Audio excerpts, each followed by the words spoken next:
ایک frustrating experience بھی کئی دفعہ ہوتا ہے ایمرجنسیز میں. دیکھیے نا, جب آپ کو نظر آ رہا ہے, آپ روز صبح جاتے ہیں, یقین مانیے روز صبح اٹھ کے اگر پہلی چیز آپ نے یہ دیکھنی ہو کہ آج پاکستان میں ہم نے کتنی جانیں کھوئی ہیں کرونا کو, اور آپ کو یہ معلوم ہو کہ آپ ایک ایسے فرد ہیں جو ان پٹ دے رہے ہیں اور جن پہ کوئی نہ کوئی ذمہ ہے, جو بھی آپ کے نمبر روز صبح سامنے آئے, تو ایک بہت ہی مشکل مرحلہ ہوتا ہے. تو فرسٹریشن بھی ہوتی ہے, آپ پوری محنت کرتے ہیں اور کئی دفعہ ہمیں لگتا تھا کہ جی اتنی محنت کے بعد بھی حالات خراب ہو رہے ہیں. پھر کچھ فیصلے ہوتے تھے, ان پہ بحث ہوتی تھی.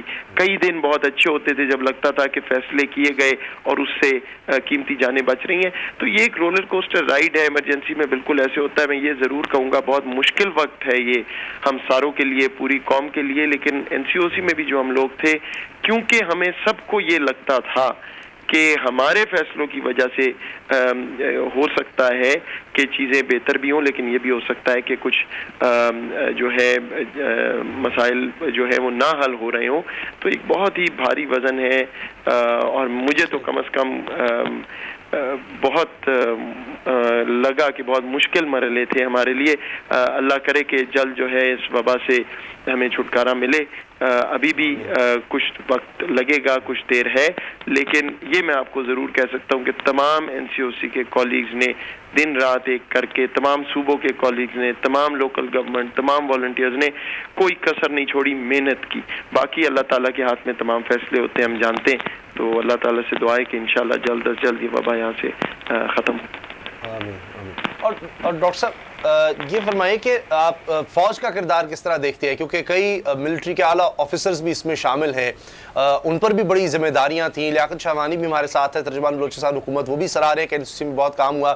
پھر یہیں کی ریکمنڈیشنز جاتی تھیں NCC میں نیشنل کوارڈینیشن کمیٹی کے پاس, اور وہیں پر پھر صوبوں کے وزیر اعلیٰ بھی ہوتے تھے اور وزیر اعظم بھی. تو فوج کے کردار کو آپ کیسے دیکھتے ہیں؟ بہت اچھا, بہت مثبت, اور اس کی میں آپ کو وجہ بتاتا ہوں. دیکھیں, یہ ایک کانشیس ڈیسیجن تھا کہ فوج اور سول مل کے یہ کام کریں گے, کیونکہ حقیقت یہ ہے کہ ایسی ایمرجنسیز میں کوئی بھی ایک سائڈ, کوئی ایک ادارہ پوری طرح کام نہیں کر سکتا. ہمارے پاس NDMA بنا ہوا ہے, اس کا قانون ہے, بڑا طاقتور ادارہ ہے. لیکن آپ دیکھیے اٹلی جیسے ممالک, برطانیہ جیسے ممالک, وہاں بھی فوج کو بلایا گیا آخرکار مدد کرنے کے لیے. تو اس کو کوئی سیاسی رنگ نہیں دینا چاہیے, بالکل ایک ہو کے کام کیا ہے سول اور ملٹری نے. بہت سی جگہ ملٹری کی ہمیں بہت سخت اشد ضرورت تھی, وہاں پہ ہم نے ان کو استعمال کیا, انہوں نے مدد کی. اور جو چیئر میں اسد عمر صاحب تھے, کوئی بحث نہیں تھی, وہ فیصلے کر رہے تھے, اور جہاں سول کر سکتا تھا سول کر رہا تھا, ملٹری کر سکتی تھی ملٹری کر رہی تھی. تمام کمیٹی سویلین ہیڈ کر رہے تھے, ملٹری سپورٹنگ رول میں تھی. اور میرا خیال ہے کہ اس طرح ہی صرف یہ معاملہ چل سکتا تھا.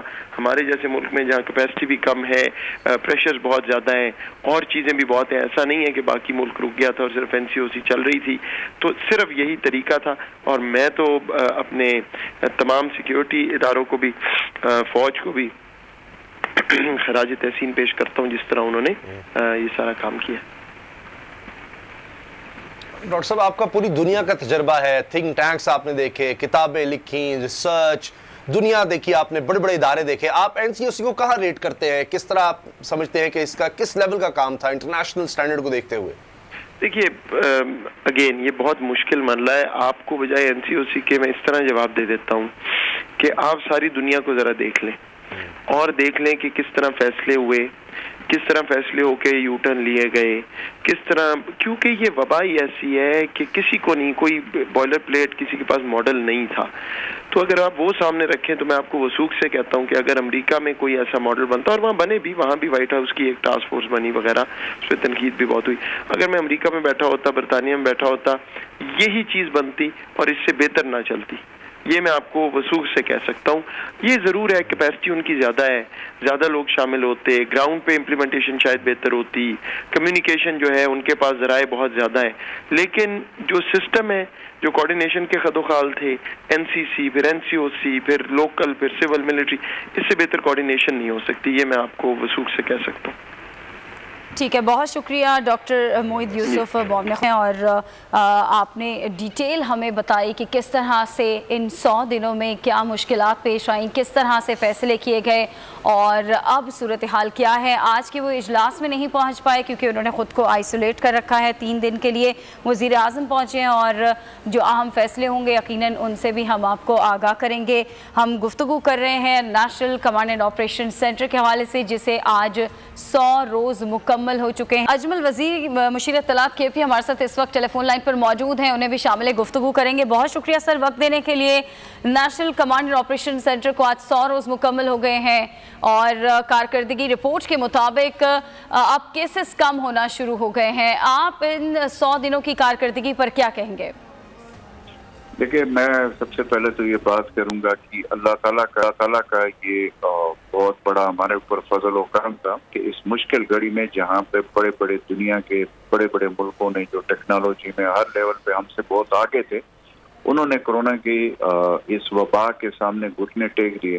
بٹ الحمدللہ پاکستان میں ہمیں پرائم منسٹر عمران خان صاحب کی صورت نے ایک ایسی قیادت ملی کہ انہوں نے پہلے دن سے اس حوالے سے جو پرائم منسٹر صاحب نے اٹھائے، پہلا جو اس میں تھا جو سٹیپ تھا وہ جو ہے NCC نیشنل کوآرڈینیشن کمیٹی جو پرائم منسٹر صاحب نے بنائی، اس میں پہلی دفعہ یہ ہوا کہ 4 صوبوں کے وزیر اعلیٰ اور 7 گلگت بلتستان کے وزیر اعلیٰ اور وزیر اعظم آزاد کشمیر، یہ جب ویڈیو لنک پہ جب تجویزیں لیے جاتے تھے تو آپ یقین کریں کہ یہ 2-3 گھنٹوں پہ محیط یہ میٹنگز ہوتی تھی، اور اس میں تمام صوبوں کو ساتھ لے کر تمام وزیر اعلیٰ کی انپوٹ لے کر پرائم منسٹر صاحب نے فیصلے کیے۔ اور پھر یہ کہ پھر ظاہر NCOC جس میں اسد عمر صاحب جس کو لیڈ کر رہے تھے، اس میں اس حوالے سے زبردست تھا کہ وہ پھر جو چیف سیکرٹریز جو ہماری 4 صوبوں کی اور پھر جو ہیلتھ سے ریلیٹڈ لوگ اور پھر دیگر جو ہمارے اسٹیک ہولڈر سب کو ساتھ لے کر ڈیلی بیسس پہ اس پہ کام ہوا۔ تو یہ جو ہمارے اقدامات تھے فیڈرل حکومت پرائم منسٹر عمران خان صاحب کی اس ویژن کی میں بات کروں گا کہ انہوں نے یہ نہیں دیکھا کہ کہاں پہ ہماری صوبائی حکومت ہے یا نہیں ہے، انہوں نے اس حوالے سے اس وبا کے حوالے سے جو ہم نے پریکٹیکلی کام کیا۔ اور پھر آگے میں آپ کو 2 چیزیں یہ تو میں نیشنل لیول پہ آپ کو بتایا، پھر یہ ہوا کہ ظاہر ہے کورونا کی وبا کے حوالے سے کوئی منٹلی طور پر تیار نہیں تھا اور اس کا یہ بھی پتہ نہیں چل رہا تھا، آئے روز اس کے حوالے سے SOPs میں بھی چینجز آتے تھے، پہلے کچھ اور تھے پھر بعد میں کچھ اور، لیکن الحمدللہ میں خیبر پختونخوا کے حوالے سے بتا دوں کہ جس دن سے کورونا وبا آئی ہے اس دن سے لے کر آج دن تک نہ میرے چیف منسٹر نے کوئی چھٹی کی ہے، اتوار جمعہ سیٹرڈے نہ ہم نے کی ہے، 24/7 ہم نے فیصلہ کیا۔ جب ہماری کیبنٹ کی میٹنگ ہوئی اس میں یہ فیصلہ کیا ہے چیف منسٹر صاحب نے کہ 3 آفیسز 24/7 یعنی جو ہمارے مین آفیسز تھے، چیف منسٹر صاحب کا آفس، ایک میرا آفس اور ایک ہمارے وزیر صحت تیمور جگڑا صاحب کا آفس، تو یہ 24/7۔ اور پھر اس وقت چونکہ ظاہر آفیسز کو منسٹرز کو ہمارے جتنے ایڈوائزرز تھے ہم نے ان کو چیف منسٹر صاحب نے کہا کہ وہ اپنے گھروں تک محدود ہو جائے کیونکہ وہ آفیسز میں آئیں گے تو اس کی وجہ سے ظاہر لاک ڈاؤن تھا تو رش بنے گا اور یہ اسپریڈ ہوگا۔ تو اس حوالے سے ہم نے نہ عید کی کوئی چھٹی کی ہے، نہ ہفتے کی ہے، نہ اتوار کی ہے، تو وار فوٹنگ پہ کام کیا۔ اور پھر ہم نے یہ بھی نہیں کیا کہ جہاں پہ کورونا کی وبا ہمارے لیے خطرہ تھا، ہماری جانوں کو خطرہ تھا، ہمارے ساتھ میرے ساتھ جتنے لوگ کام کر رہے تھے ان سب کو کورونا وائرس پازیٹیو ہو گیا، ہمارے چیف سیکرٹری، ہمارے منسٹرز، ہمارے لوگوں کو سب کو، وہ بھی ساتھ ہمارے ایک MP نے شہادت بھی دی اس کورونا ان کو۔ تو اس جذبے میں ہم نے یہ نہیں دیکھا کہ ہمارے جانوں کو کتنا خطرہ ہے، ہم گئے ہاسپٹل گئے، ICU وارڈ گئے، ہم کوارنٹائن سینٹر گئے، ہم آئسولیشن سینٹر گئے، ہم بازاروں میں گئے، ہم SOPs پہ عمل درآمد کے لیے گئے، ہم نے اپنے ڈاکٹر جو ہمارے ہیروز ہیں جنہوں نے دن رات ایک کر کے ان کے سارے اظہار یکجہتی کے لیے ہم خود گراؤنڈ پہ، تو یہ 100 days جس طریقے سے ہم نے گزارا ہے، تو میں اس میں ایک بات کروں گا کہ یہی وہ بات ہے کہ پاکستانی قوم میں جان ہے، پاکستانی قوم میں کرنٹ ہے،